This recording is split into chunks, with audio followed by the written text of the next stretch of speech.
שלום ובוקר טוב לכולם, אנחנו שוב שיעור תורה, פרשת ראה, עליית שלישי, כמובן הנאום השני של משה, נאום המצוות, ואנחנו מתחילים להרחיב את העניין הזה של עבודה זרה, דיברנו על זה הרבה ושאסור וצריך להתרחק והכל, אבל אנחנו מתחילים להרחיב את זה עוד יותר. אנחנו נראה היום שהסכנה שלנו להיגרר לעבודה זרה, זה לא רק מהגויים אשר סביבותינו, שזה שכן טוב, או שזה בעל המכולת, או זה, אנחנו נראה שזה יכול להיות גם מישהו עוד יותר קרוב אלינו, ומה אנחנו עושים במקרה כזה. אז אני משתף מסך.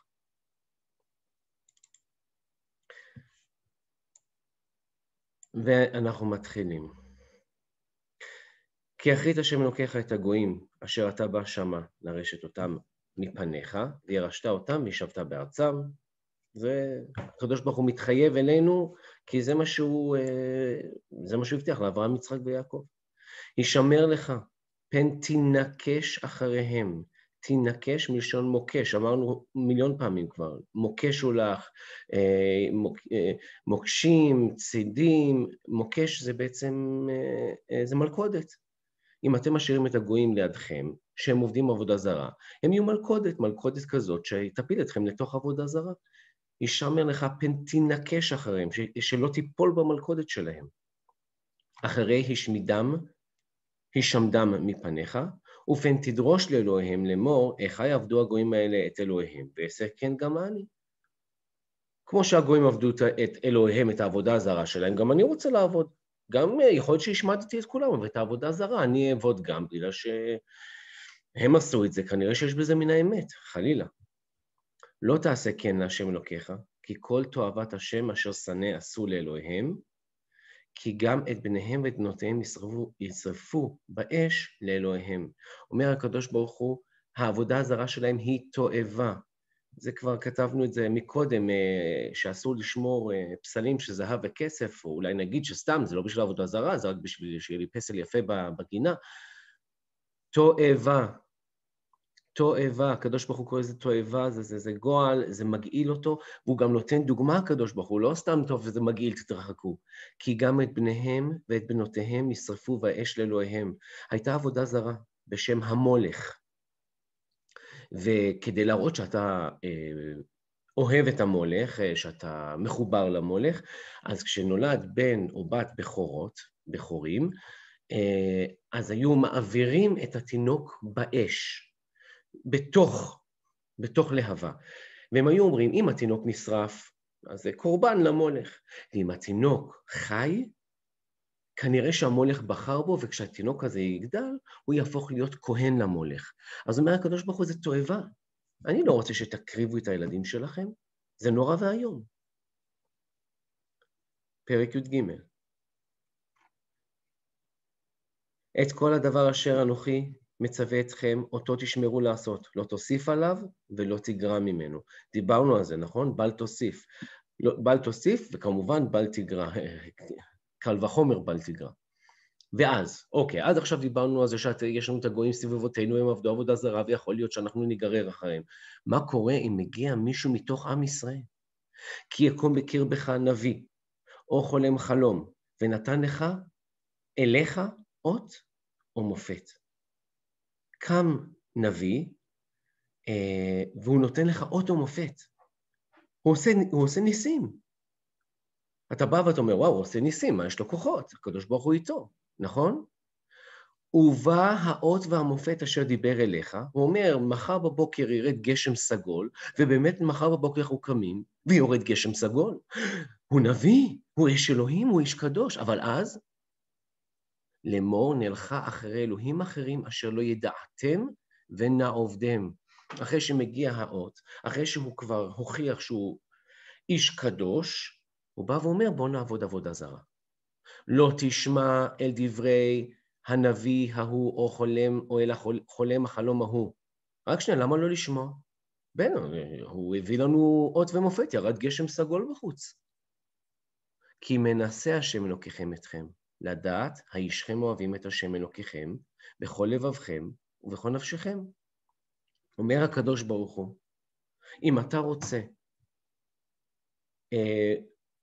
לדעת האם נביא הוא נביא אמת או נביא שקר, פשוט מאוד. הוא צריך מופת, והוא צריך לא להגיד לעבור אחד ממצוות השם. מאוד פשוט. אם הוא לא מביא מופת,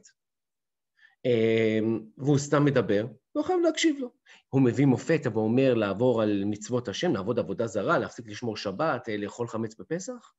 לא. אז הוא לא נביא אמת. יכול להיות שיש לו כוחות, אז רק שנייה, אז למה הקדוש ברוך הוא נתן לו כוחות? אם הוא לא נביא אמת, מאוד פשוט. כי מנסה השם אלוקיכם אתכם. זה ניסיון מהשם לראות האם אתם אוהבים אותו או לא. אם אנחנו אוהבים את הקדוש ברוך הוא, לא משנה כמה בן אדם הזה עשה סלטות באוויר וברא סטייקים מעופפים, אם הוא אומר לעבוד עבודה זרה, אתה לא הולך אחריו, כי אתה אוהב את הקדוש ברוך הוא. שני דברים חייבים להתקיים בנביא אמת. אחד, אותו מופת. שתיים, שהוא לא אומר לעבוד עבודה זרה. מאוד פשוט. אם שני התנאים האלה לא מתקיימים, אתה לא יכול להקשיב לו. אחרי השם אלוקיכם תלכו, ואותו תיראו, ואת מצוותיו תשמרו, ובקולו תשמעו, ואותו תעבודו, ובו תדבקון. אתם חייבים להיות רק עם הקדוש ברוך הוא. ואם יש ספק, אין ספק, אתם לא עובדים עבודה זרה. אתם לא עובדים עבודה זרה. חד משמעית. רק אז מה אני עושה עם הנביא ההוא? עם הנביא השקר הזה, עם הכוחות, והנביא ההוא, או חולם מחלום ההוא יומת, כי דיבר שרה על השם אלוקיכם, המוציא אתכם מארץ מצרים, והפודך מבית עבדים, להדיחך מן הדרך אשר ציווך השם אלוקיך, ללכת בה וביארת הרע מקרבך. אותו נביא, אותו בעל מופת, נביא שקר, אתה הורג אותו. אתה לא משאיר אותו בחיים, זה ביארת הרע מקרבך. הקדוש ברוך הוא הביא אותו כניסיון, אבל זה ניסיון בשבילכם. ואם אתם רוצים לעמוד בניסיון, אתם צריכים לא להקשיב לו, ואתם צריכים גם להרוג אותו. לפני כ-300 שנה, היה איש שהופיע לו באירופה. קראו לו שבתאי צבי. שבתאי צבי, לפי הסיפורים, היה עושה מופתים. והוא התחיל לפחות הוא התחיל, לדבר אל היהודים, שעוד מעט יבוא המשיח, והם יגאלו, וצריך להתחזק בתורה, במצוות, בקדושה, בטהרה. ואנשים מאוד מאוד התלהבו, רבנים גדולים הלכו אחריו. ובשלב מסוים הוא אמר להם, בפסח אנחנו ניגאל. בפסח נגאלו, ובפסח עתידין להיגאל, אומר המדרש, הוא אמר להם, מגיע חג הפסח, אל תכינו ליל הסדר, אל תנקו את הבתים, תמכרו כל מה שיש לכם, אנחנו בליל הסדר יוצאים מהמצרים של היום, מאירופה, והולכים לארץ ישראל לקדם את פני המשיח. זה היה שבתאי צבי, והיו היו מאות משפחות שהקשיבו לו, מכרו את כל הרכוש, ארזו, ישבו על המזוודות, יושבים ומחכים ומחכים ומחכים ומחכים ומחכים ומחכים, ושום דבר לא קורה. שבתאי צבי גם לא מגיע. הוא נעלם. הוא ברח לטורקיה. ועדיין היו אנשים שאמרו, טוב, יכול להיות שהוא חשב, שזה יהיה פסח, ויכול להיות שהוא טעה, והיו אנשים שבאמת עדיין האמינו בו. אלפים. עד שכשהוא הגיע לטורקיה, הכריח אותו הסולטן הטורקי להתאסלם. ושבתאי צבי הלך להתאסלם. ובאותו שלב באו כל החכמים קמו ואמרו, זה משיח שקר. זה משיח שקר. אם הוא יתאסלם, אין מצב שהוא משיח אמת. שהוא נביא אמת. הרי אסור. ועדיין היו כאלה שהאמינו לו. אבל זה השבר גדול בעם היהודי שם באירופה. וכי הוא באמת היה איש חזק, איש עם יכולת דיבור ועם קריזמה, והוא משך אחריו מאות ואלפים, ויש כאלה שאומרים, באמת, כמו שאמרתי, יש כאלה שאומרים שהוא גם עשה אותות ומופתים, וזה היה באמת הפעם האחרונה שמישהו ככה בסדר גודל כזה עשה את זה, שבתאי צבי לפני כמה מאות שנים. אז זה מה שצריך לעשות אם קם נביא ומתחיל להגיד לכם לעשות ככה וככה וככה וככה, אוקיי? טוב, ומה קורה אם מישהו יותר קרוב אליי עושה את זה? כי יסיתך אחיך בן אמך, או בנך, או בתך, או אשת חיקך, או רעך אשר כנפשך. פתאום באים אליך אח שלך, בן, בת, אשת חיקך, אשתך, או רעך אשר כנפשך, חבר טוב, חבר כמו אח. בסתר לאמור, הם באים אליך בשקט ואומרים לך, דוד, תקשיב, בוא נעבוד עבודה זרה. תשמע, כל העניין הזה של תורה, מצוות, זה שטויות. מה, תראה את המולך, איזה מדהים זה, איזה מסיבות. לך ונעבדה אלוהים אחרים אשר לא ידעת אתה ואבותיך. בוא נלך, נעבוד עבודה זרה. הוא עושה את זה בסתר, בשקט, זה רק אתה מולו. עכשיו, לכאורה אתה תגיד, טוב, זה היה בשקט, בוא נדבר איתו, בוא נשכנע אותו, נגיד לו, לא, עזוב, עזוב, עזוב, אל תדבר שטויות, אני לא רוצה להסתבך. גם אם זה בסתר וזה רק אתה שמעת אותו. והוא ממשיך מאלוהי העמים אשר סביבותיכם, הקרובים אליך, או הרחוקים ממך, מקצה הארץ לקצה הארץ. יכול להיות שהוא לא אומר לך, בוא נלך לעבוד את המולך. הוא אומר, בוא, יש בהודו. בוא נלך להודו, זה רחוק, אף אחד לא ידע, נלך לעבוד את הבודה. לא תובע לו ולא תשמע אליו. טוב, זה ברור, אסור להקשיב, עבודה זרה. אבל ממשיכה התורה, ולא תחוס עינך עליו, ולא תחמול, ולא תכסה עליו. אומרת התורה, גם אם זה רק אתה עליו, אתה מולו אחד על אחד, לא תכסה עליו, אל תשמור את זה בשקט. בן אדם מדבר ככה, אתה חייב להסגיר אותו לבית הדין, כי בן אדם כזה מנסה לגרום לך לעבוד עבודה זרה. אל תוותר לו, כי ההרוג תהרגנו, ידך תהיה בו בראשונה לעמיתו, ויד כל העם באחרונה.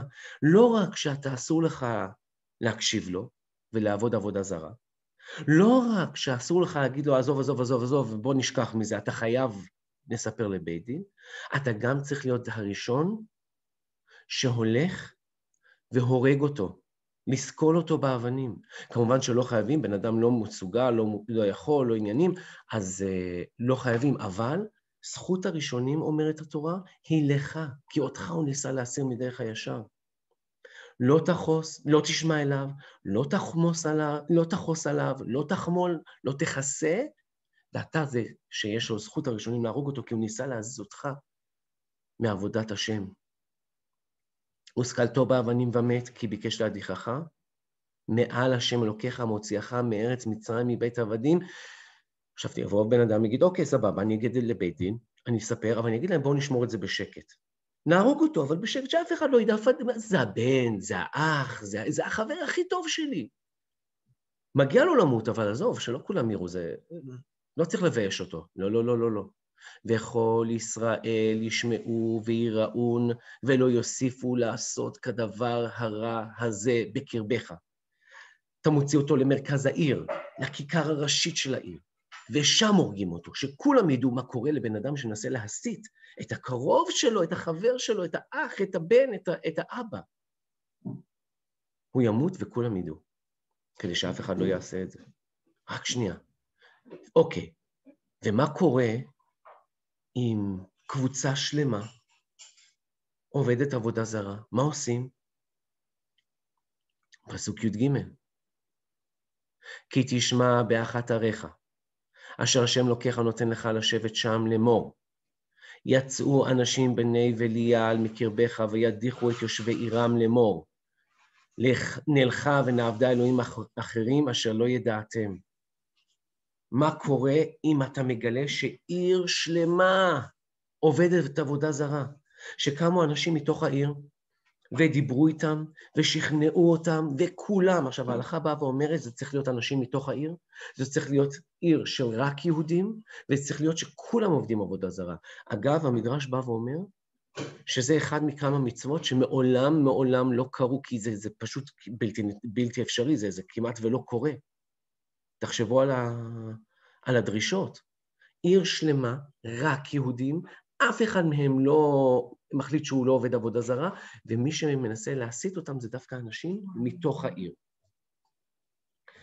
באים אנשים בני בליעל מקרבך, וידיחו את תושבי עירם לאמור, נלכה ונעבדה אלוהים אחרים אשר לא ידעתם.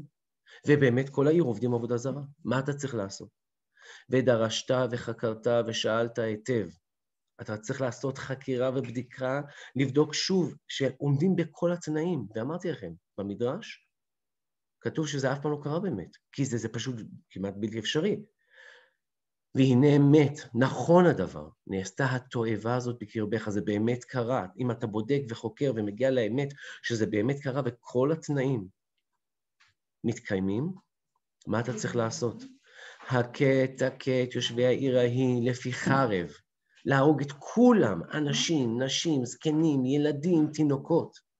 החרם אותה ואת כל אשר בא ואת בהמתה לפי חרב, גם את הבהמות להרוג. אסור לקחת כלום מעיר כזאת. קוראים לעיר הזאת עיר הנידחת, עיר שהודחה, עיר שהדיחו אותה לעבודה זרה. את כל שללה תקבוץ אל תוך רחובה, צריך לקחת את כל השלל, את כל הרכוש לרחוב הראשי, ושרפת באש את העיר, ואת כל שללה כליל להשם אלוקיך, והייתה תל עולם לא תיבנה עוד. אז שוב, כל בעלי החיים בעיר מתים, כל הרכוש, כל הבתים, כל העצים, הכל נשרף. אפילו יש דיון במשנה במסכת סוכה, פרק שלישי, האם מותר לי לקחת אתרוג מעץ אתרוגים בעיר הנידחת? עדיין לא הספקתי לשרוף, יש שם עץ אתרוגים, מותר לקחת אתרוג? אומרת התורה לא. המשנה באה ואומרת לא, כי האתרוג הזה לא קיים. מה זאת אומרת לא קיים? אני מחזיק אותו ביד. הוא לא קיים כי הוא צריך להישרף. אתה מחזיק ביד שלך אפר. הוא לא באמת קיים.